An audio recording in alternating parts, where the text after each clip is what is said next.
अब आइए आपको जरा दिखाते हैं कि तमाम मुल्कों के लिए क्या अर्थ है अफगानिस्तान के आसपास होने का। सबसे पहले जब हम भारत की बात करते हैं तो खतरे में निवेश जो हमने वहां पर इन्वेस्ट किया है, पाकिस्तान का जो प्रेम है तालिबान का, वो दूसरी सबसे बड़ी चिंता है। टेरर कैबिनेट, आपने देखा कैसे यूएन के डेजिग्नेटेड ग्लोबल टेररिस्ट जिस सरकार में है, गृह मंत्री, उसकी क्या हालत है। आतंकी खतरा जो मंडरा रहा है, क्योंकि आतंकियों की एक पूरी फौज इस सरकार में तालिबान में शामिल है। कश्मीर में दखल, कई बार पहले कहा कि दखल दे सकते हैं, फिर काम नहीं देंगे, लेकिन इस बीच ये कहीं एक बड़ी साजिश का हिस्सा तो नहीं है। क्या कश्मीर में किसी तरीके से दखल देने की फिराक में तालिबान तो नहीं है, क्योंकि पाकिस्तान का पिट्ठू बना हुआ है। इसीलिए ये सवाल, अफगान रिफ्यूजी अगर यहां पर आते हैं भारी तादाद में तो वो भी एक बड़ी चिंता बन सकता है। अब अफगानिस्तान में जो हो रहा है उसका असर जरा आपको पाकिस्तान में बताते हैं। नहीं, इससे पहले वाला आपको फिर से दिखाना पड़ेगा, क्योंकि पाकिस्तान भी उसमें लिखा हुआ था।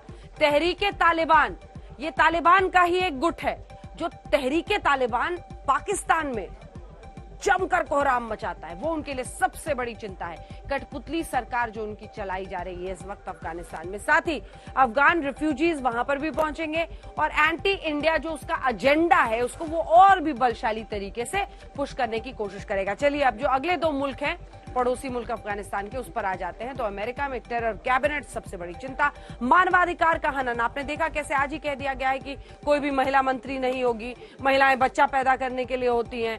क्रिकेट टीम महिलाओं की उन्होंने हटा दी, जो महिला कल्याण मंत्रालय था वो खत्म कर दिया। ये जो मानवाधिकारों का हनन हो रहा है, अलकायदा रिटर्न्स एक तरह से, क्योंकि अलकायदा, आपने सुना कैसे अयमन अल जवाहिरी ने जैसे खुद पीएम बने उन्होंने फौरन एक ऑडियो मैसेज से बधाई संदेश भेजा।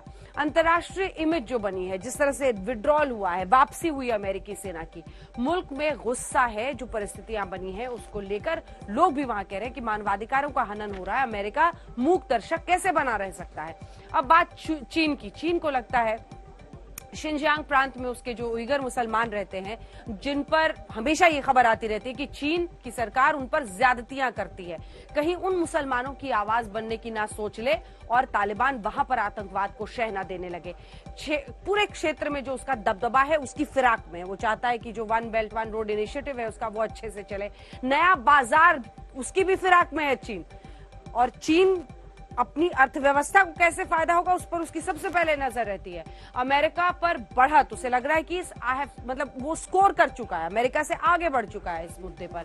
भारत विरोधी एजेंडा, शी जिनपिंग ने भी अमेरिकी सेना जो वहां पर हटी उसका जिक्र आज शुरू में ही किया था जब वो ब्रिक्स में बोल रहे थे।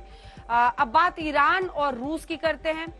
जो हजारा मुसलमान है उनका मुद्दा रहेगा ईरान के मद्देनजर, धार्मिक एंगल रहेगा कि वो किधर करें, सपोर्ट करें नहीं करें, कारोबार, चीन से दोस्ती है। इधर रूस में अगर आप देखें तो जो चेचन्या के आत्मघाती हमलावर हैं, ड्रग्स का धंधा है, अमेरिकी वापसी है, क्षेत्र में दबदबा है, ये सब उसके लिए फैक्टर्स हैं, क्योंकि रूस भी ये चाहता है कि आतंकवाद का जो मुद्दा है उसी को लेकर वो बाद में जरा सोच समझ कर चले। तो ये पूरी तस्वीर है।